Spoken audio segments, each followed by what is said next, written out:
Good afternoon, YouTube. Welcome back once again to Fat Cat Collections. Today I got another Spinnaker for you guys. Alright, so Spinnaker, I know a lot of these videos kind of are repetitive. You guys have seen me review hundreds upon hundreds of watches and thousands of products. The Spinnaker, we all know it. Spinnaker, whether you like me or hate me, whether you, agree with me or disagree, whatever the case may be about your opinion in watches and myself, I think we can all agree that Spinnaker is a fantastic brand. It's well respected in the, I say this with hesitation, the watch community, right? But it's the truth, right? And I think a lot of times, certain brands get a stigma, and sometimes that stigma is can be deserved, right? Sometimes there's a dislike that can be deserved. Sometimes it's not really deserved, right? And so I think sometimes it's really difficult for a brand once they kind of cross that line to come back from it. And a perfect example of that is like Invicta watches. It's always going to be a polarized brand. Now, there are going to be people with a brain, with common sense, with the ability to reason, with the ability to actually keep an open mind, who maybe hear things and have been duped by the watch snobs, have been sold a bill of goods, and believe that like an Invicta brand is poor, right? It's a bad brand, it's crummy. But then they actually get their hands on it and they're like, wow, I'm really glad I gave this brand a chance. Spinnaker, I think, is a brand that they'll never really have to deal with that kind of mentality because they really make more conservative watches. They're not making anything really over the top. They are just very easy to like and very universal, right? Even though they're one of their other brands, Nubeo, much more kind of following suit with the big, bold, loud personality, big, bold watches for guys who like to be flashy. Now, I'm not saying that any watch can't be flashy because flashy is subjective, but my point in mentioning that is that if you're a guy looking for a watch, and I said this with other brands too, like especially about Invicta, I think you should always wear what makes you happy and always, middle finger to the world, they don't like what you're doing, right? It's all about what you like. But I do understand sometimes people aren't always bold like that, right? So some people may not want to wear a brand that, maybe they work with in a situation where there are a lot of watch collectors in there and guys who maybe are... I find a lot of times, even with some of the YouTubers out there who really liked like Invicta in the beginning, and they still like it, but I can start to see their tastes... Taste changing isn't really a problem, and like my doors have been opened up. Like I like all watches. I guess I kind of always have, but you'll never see me backpedal and say, you know what, I got a Rolex now, and yeah, I was wrong. These, or even be like, oh, the quality is amazing compared to the. You'll never see me do that ever. Even if I ever obtain a Rolex, I'll never feel that way, right? But there are the folks out there who, either they want to grow their channels and they, want to kind of appease this community because they're visiting like different shops, these different events they have that aren't Invicta collectors. A lot of people turn their nose at Invicta, right? Now, I don't want to make this video about Invicta because it's not. It's about the Spinnaker. But my point in mentioning all this is that with the brand Spinnaker, if you do care what people think, and I'm not judging you, you have to do you and be you. But if you do, and you're around, let's say, a bunch of guys who are watch collectors, and you might wear Invicta, they might give you a hard time for it. Now, I would wish you would say, well, screw you, I'll wear what I like, and then actually like try to educate them and like try to prove them wrong, right? Like actually side by side comparing them. Not everybody's going to be confrontational like that. So, with that being said, Spinnaker is a brand that is well respected across all watch collectors. Of course, you're going to get differences of opinions, but I don't think arguably anybody can say Spinnaker isn't a fantastic brand. And I think, definitely, if do I think Spinnaker is better than Invicta? No. Do I think Spinnaker, the quality is better than other brands? Pagani, Steel Dive, Nubeo in their own brand? No. I think they're all on par, and the quality you're getting out of China and these Chinese-made watches it's incredible. It really is incredible, and people just need to get over the Chinese thing, right? Some folks are one of my subscribers, and I want to read you guys this. And I know this isn't about the watch review, but I think some of the information I provide sometimes is helpful for the folks who maybe discover this channel, and they're not versed in different brands out there and they're not sure what to get, and you see a lot of garbage, nonsense, fake news on the internet. So one gentleman said luxury watch brands produce better watches than mass-produced watches. This is obvious. We know that Rolex will make a more refined watch, okay? Absolutely. Better, that's subjective, but better can also mean like, you know, better, sometimes people will think, well, oh, well, that means that the other watch isn't as good, right? It's not necessarily the case. Better, a lot of times, to me, better is like, what's the longevity like, really? That's really the way I think you can, anything mechanical, I think is going to be kind of referred to better as being more reliable, right? So is a Rolex more reliable than this Spinnaker I'm going to share with you guys today? Only time will tell that. Only time will tell whether it is or not. Remember, if you're willing to spend $600 a year getting your watch serviced, it's probably going to last longer, right? So just kind of keep that in mind, right? But I get it, the attention to detail, absolutely you got to get that with a higher end brand, right? But do they truly represent $40,000 increased price, increased value? Absolutely not.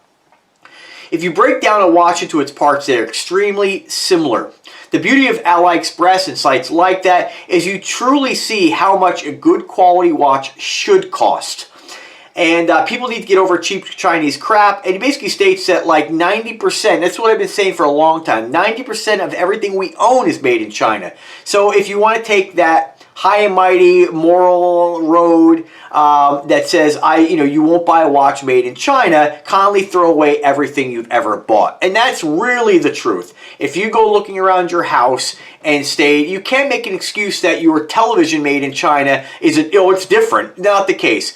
Things made in China, we're not living in the 80s anymore. The modern manufacturing, machining, it's light years ahead of what it was. So you just can't use that argument anymore. So products coming out of China, incredible, and this is no exception to that, right? And that's, again, that is where I believe these watches are made. So let's now, after that almost 7 minutes of information, let's talk about the Spinnaker. So again, the point of that was so you feel confident if you're new to watch the watch community and collecting, and you do care what people think, and you are worried about what people are going to think about you. By all means, buy the Spinnaker. So what do I like about this? So this is the Spinnaker hull. It's called the Riviera, and that basically responds to or I think is in regards to the color. I have a different Spinnaker hull. I don't think it's called the Riviera. If I go back to, just to kind of eliminate any kind of confusion here, when I look at the different models here, let me just see if the Harvest Brown, okay, so like the Harvest Brown Diver, to me it looks like exactly the same watch, but they call it Harvest Brown Hull Diver. That's the other one I reviewed. There, in my opinion, really not much difference between the Diver and what they would call this model, again, the Riviera. The only thing that I can see as being different is maybe there's some different finishing on it, but there's no crown guards on this particular one here as opposed to the Hull Diver. So very similar watches, but what do I think that this is a homage to, or where is this inspired? Again, it doesn't look exactly like it at all, and I use that word homage very loosely, but I think this is kind of like inspired, or it kind of reminds me of your why do I always forget the name on this? Every time I do a video, I cannot remember the name of this watch brand. I have no idea why. Oh, man, it is your cut. I just looked it up. I just looked at it and I forgot already. Cut. Panerai. I have no idea. I used to never forget that name. I cannot remember. Every time I want to reference that brand, I forget it. So anyway, Panerai. So I think it has kind of a sort of a Panerai style, right? But again, very loosely describing that, I think this is kind of its own thing. And what I really like about this, and what I like about like the other watch I reviewed by Spinnaker the other day, one of my favorite ones, the Spinnaker Dumas, is that they're just kind of doing their own thing on it. You know, we see so many Rolex homage watches in the round styling, which is very iconic, right? Clocks are mainly round, and I get it, but there's so many out there, they're just claiming to be some new. We see it all the time with like crowd-funded watches coming out with like this watch like they just reinvented the wheel, like they just invented the wheel, you know? It's the same old thing over and over again. But what's nice about this is that it's really its own thing, you know? It doesn't have a completely round case. It's more of a square case. It does have the round bezel, obviously, but, you know, I just love the design on that. It's kind of rounded like a donut. It's just very different. The bezel's not straight. It's got that nice 45 on it. It's a fantastic looking watch. Now, the bracelet, I'd say, is kind of like more generic. generic, but it's, again, not copying your Oyster bracelet. It's doing its own thing. I think this watch would have been even nicer had they made a shark mesh model, or had they made maybe a 5-link bracelet. I like when companies start doing a little more than just your standard 3-link.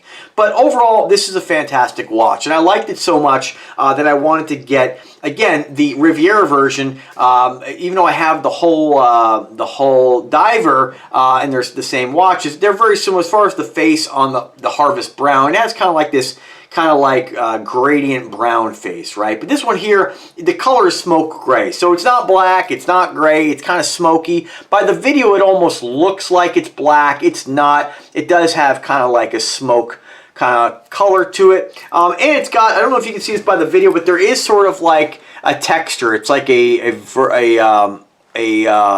horizontal kind of grooves in there, very similar to what you're going to find like on, you know, like an AP. I believe they do something like that in the face. I think they kind of took that inspiration from that watch, although I'm sure many other watches did that. I like that it's not just a flat smoke gray face. You do have some texture in there. I think it adds an element of like luxury to it. It's a great looking piece. We have mirror polishing on the sides, or on the sides of the bracelet. I like that they did that matte, or not matte, but that brush finish around the bezel. And of course, the crystal, it does have a curve to it, and it does stick up a little bit. So a lot of elements that really make this watch just very unique. Exhibition case window on the back, and automatic movement. So let's talk about you know, the specifications, because I know a lot of folks who watch videos they're looking for spec monster watches, and I don't really think that there is really a spec monster watch, because there's not like that many options out there. You know, so a lot of the watch community, I think, kind of grabs these little catchphrases from other watch reviewers and kind of like uses them as if they're like experts or something like that. But when we look at spec monsters, there's not like that many features. You know, I think if you're gonna look at more of like, if you're gonna use the word spec monster, you might be looking at something by Casio, where there's like all these different like features of the watch. Whereas like a watch like this, and like most watches, there's only a few things. I like to call them checkboxes, right? So what is the watch made out of? That, for me personally, is primary number one. What kind of material is the watch made out of? For me, if we have 3/16 stainless steel, that's what I'm looking for, right? So this watch does have that. So checkbox number one, are we leaning towards spec monster here? Like, we're only talking about maybe 4 or 5 things people look for in watches, but I would consider this a spec monster then. So movement, we have a Japanese NH35 Seiko automatic TMI movement. So that is, again, got to throw another catchphrase you guys are familiar with, the workhorse movement, right? They all work, okay? Every movement is a workhorse movement. You're very, very rarely nowadays are you going to buy a watch and have it fail within a week, right? Or even within a year. They're all very reliable. Absolutely, you know, quality control is the biggest factor in that. A lot of these things are coming out of factories. Sometimes there's better quality control. Sometimes they're inspected before leaving the factory. Sometimes they're not. That's going to determine whether or not somebody has a good or bad experience with a watch. Things do happen. I've had watches, you know, like my Invicta Grand Diver with the cross-threaded back. It happens, but it's the only one, right? So the quality control is pretty good across the board, but keep in mind, you know, that the Seiko NH35, and I'm guilty of it too. When I'm looking for a watch, a checkbox for me, what is the brand movement? If this, and again, the price is kind of be dependent upon what I may spend for a watch based on the movement. If it has like, and not stating if there's anything wrong with a Seagull or an off-branded Mioda movement. If it doesn't have a well-known brand name movement, that's gonna make me kind of question the price a little bit, right? With this, you're getting that NH35. It doesn't matter who you are in the watch community, Rolex lover, Rolex hater, whatever, you know, luxury brand wear, the NH35, fantastic movement. You really can't go wrong with that. Case diameter on this 42 millimeter. So again, that's very subjective, whether you like larger watches or not. 42 is kind of what I would consider your average watch size. It is very universal. You can wear it with anything. This watch, gardening, working on your car, going to work, going to the gym, you know, going out on the boat, whatever you want to do, throwing a suit on, you're set. Again, that is subjective. Everybody's going to like something different. Case thickness, 15 millimeter. I like it stands off the wrist. One thing I've really been into lately is watches that are smaller but thicker. So you have kind of like this little smaller watching wrist, but a nice tall wrist presence. I really dig that. This does have a mineral lens, so some folks, for me it's not a checkbox, mineral lens is not sapphire, and so a lot of folks are looking for sapphire. I don't think it makes one bit of difference. Mineral is still very scratch resistant, but it is also shatter resistant. Remember, you can break or scratch anything. So keep in mind, it's not like they argue, it's not like if you have sapphire, you can't scratch it and then like everything else, you're just scratching everywhere you go. It's not the case. I've never scratched even plain old glass. Like, go scratch a beer bottle. Like, it doesn't it's not that easy to do. So I get it. It's always up to what makes you happy as the consumer, but mineral lens, I could care less. Fixed bezel, that's just part of the watch. You know, there's really no need to have a unidirectional rotating bezel or any kind of rotating bezel on this watch. It's just a standard bezel, right? 47.5 millimeter lug to lug, 2-year warranty, and you have 100 meters of water resistance. Again, that bracelet is 22 millimeter solid 316 stainless steel. They don't list 316, but they say the case is 316, but from my, based on my experience, it looks like 316, but I can't be 100% sure, but, the quality is there. Dual push button deploying clasp, milled clasp on this as well. No safety lock on it, who cares? A couple micro adjustments there, you got 3. No dive extension or anything like that. You don't really need that, but just a stunning, beautiful watch. If you are in the market for something different than your standard, what I will call played out Rolex Submariner style watches, and again, not dissing, it is played out though. Let's not kid each other. Like, I have a ton of them. I probably have 30 homage watches. They are played out. It doesn't mean I don't wear them, doesn't mean I still don't dig them. I wear them all the time. But it is nice to see something a little bit outside the box, a little bit different, and something that just doesn't look like everything else. There is an element of this watch that kind of reminds me of what, like, the AP Nautilus the Patek Nautilus and the AP Royal Oak. How those watches are their own thing, right? They don't look like every other watch. You pretty much know when you see that watch what you're looking at, With a Rolex, it can honestly be anything, right? And I don't necessarily mean like it can be anything like a homage. Like, sure, there are watch brands out there that are fakes and homages for those other AP and Royal Oak and Nautilus watches, but generally, when you see a round watch, it could just be a round Timex. It isn't even like trying to emulate a Rolex at all. But you're gonna look at it and be like, from a distance, be like, that could be a Rolex. With an AP, you kind of know what you're looking at. It's different. Rolex is like any other round watch, before them and after them. So just kind of keep that in mind. And not dissing at all. Please don't take that as me knocking the brand in this video at all, or knocking anything that looks like them. I'm just stating that this is going to give you something a little different, especially if you have, if you already have a Submariner. I guess for me, I have so many homage watches to the Submariner. I just, it's just nice to get something a little different. Now, I think Spinnaker also, I think they might make a watch similar, like it's just a round watch, right? Called their Flus, I think I'm saying that right. They also have, I reviewed one of these years ago, the Bradner, I think. Those are getting closer to the Croft. Exactly, I think that's, very similar to what a sub looks like. But, and that's a great option if you're looking for that. But, for me, I'm not drawn to that because I have so many. Again, everybody's buying behavior is going to be a little bit different. But if you do have those already, and you're looking for it to add something to your collection that is different, and I think that any watch collector who's like-minded, like myself, who's looking for more watches, more, and different, I think this is definitely one you should add to your collection. It's a really great looking piece, and you really can't go wrong with the quality here.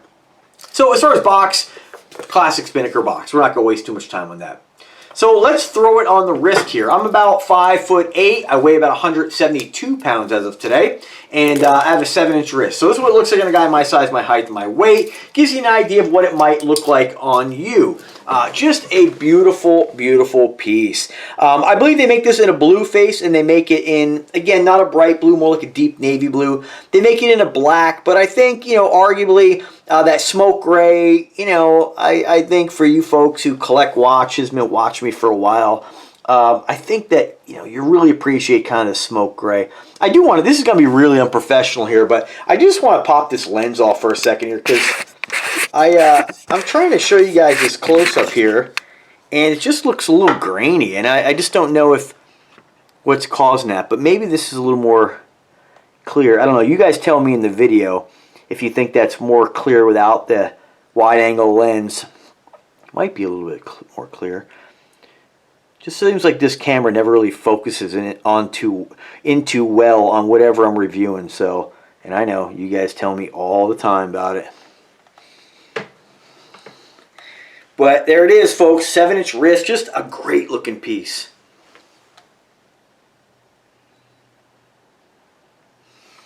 All right, that is it, guys. So if you have any questions, by all means, drop me a comment, drop me an email. I am always here to help you folks out. Do use my coupon code and use my link. I think on Spinnaker it's 10 or 15% off, so take advantage of that. And again, if I can answer any questions to you guys, do not hesitate to ask. Have a fantastic day and take care.